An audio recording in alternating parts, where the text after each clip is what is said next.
Bonjour, donc je me présente, Sabine Lèvre, conseillère de prévention et chargée de mission qualité de vie au travail au rectorat d'Aix-en-Provence. Donc je vais vous présenter la mise en place d'espaces de discussion autour du travail selon la méthodologie de l'ANACT, qui est l'Agence nationale d'amélioration des conditions de travail. Donc cette méthodologie se base sur l'analyse de situations de travail, situations problèmes concrètes, et qui peuvent donc du coup arriver au niveau des organisations. Et à travers ces situations de travail, on analyse les conséquences, les causes, les risques et les actions concrètes et réalisables que l'on peut mettre en place dans les établissements, écoles, services. Donc à travers un petit exemple que je vais vous présenter, la démarche est simple, elle est basée sur la réunion d'un espace de discussion autour du travail avec des personnes ayant des fonctions différentes. Et au plus, il y aura de personnes différentes dans ces espaces de discussion autour du travail. Et au plus, effectivement, les actions qui seront proposées seront effectivement réalisables et concrètes et issues, bien sûr, de l'intelligence collective du collectif.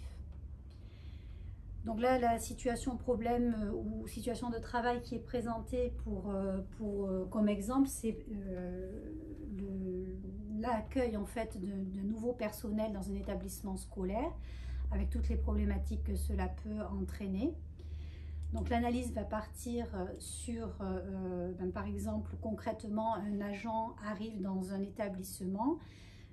Il se sent donc du coup démuni malgré un accueil plutôt agréable de l'ensemble de l'équipe, mais cette personne doit découvrir toute seule son poste.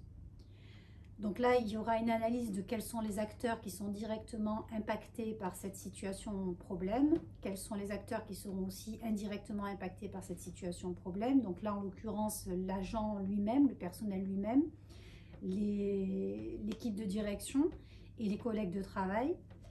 Et les acteurs qui seront indirectement impactés, ce sont du coup les personnels d'éducation, les inspecteurs, les coordinateurs des services RH, les assistants de prévention. Tout dépend dans l'environnement de travail dans lequel vous êtes. Ensuite, il y a une analyse des conséquences qui sont faites, les conséquences à la fois sur la santé des personnels, sur le collectif du travail, mais aussi sur le résultat du travail. Alors sur la santé du personnel, ça peut être le sentiment d'isolement de ce personnel qui arrive. Au niveau du collectif, il peut y avoir effectivement des problèmes de reconnaissance qui fait quoi au sein de cette équipe. Il peut y avoir des difficultés à faire face à un renouvellement de collègues par rapport à l'équipe dans laquelle vous êtes. Et au niveau du résultat du travail, il peut y avoir une désorganisation du travail, il peut y avoir un travail mal fait, non fait, etc., etc. Donc là, le groupe qui a travaillé là-dessus, donc l'espace de discussion qui a travaillé là-dessus, avait proposé différentes pistes, mais bien sûr, selon l'environnement dans lequel vous êtes, il y aura d'autres pistes de proposer. Les causes maintenant, l'analyse des causes.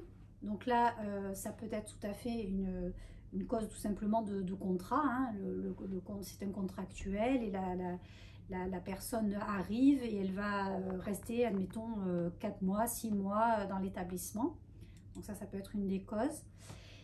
Et ensuite, au niveau du déroulé de la méthode, on parle d'identifier les ressources qui existent déjà dans l'établissement scolaire ou dans le service, si c'est un service administratif. Donc, est-ce qu'il existe déjà des temps d'accueil de ces nouveaux personnels? Est-ce qu'on a déjà repéré ou affiché dans les salles des personnels tous les acteurs de la prévention, à savoir les professionnels de santé, les services de gestion, les médecins de prévention, les assistantes sociales, la psychologue clinicienne, les assistants de prévention, enfin toutes les personnes qui peuvent être des ressources. Et enfin, les fameuses pistes d'action concrètes et réalisables qui ont été trouvées dans ce groupe de travail, d'espace de discussion autour du travail. Donc là, ils ont demandé de créer un organigramme d'activités par équipe et illustré par un trombinoscope. de le communiquer vers les autres acteurs de la prévention. En l'occurrence, là, c'était l'assistant de prévention, les inspecteurs, mais bon, après à voir au sein de vos équipes. De mettre en place de manière régulière des temps d'espace de discussion, des temps pour qu'il y ait une vraie, en tout cas, une vraie équipe qui se forme face à ce nouveau collègue. De justifier également qu'il y ait un référent tuteur pour chaque nouvelle personne qui arrive dans l'établissement. Et ils ont acté également de créer un livret d'accueil, un peu un livret comme si c'était un kit de survie, on va dire, sur la nouvelle personne qui arrive, d'autant plus s'il s'agit d'une personne qui ne vient pas de l'éducation nationale. Donc cette partie-là demande un peu plus de temps effectivement dans l'élaboration des pistes. Et in fine, ces différentes pistes seront répertoriées et insérées dans le document unique d'évaluation des risques professionnels et bien sûr sur la partie prévention des risques psychosociaux, parce que la prévention des risques psychosociaux fait partie également, comme les autres risques, d'un risque professionnel.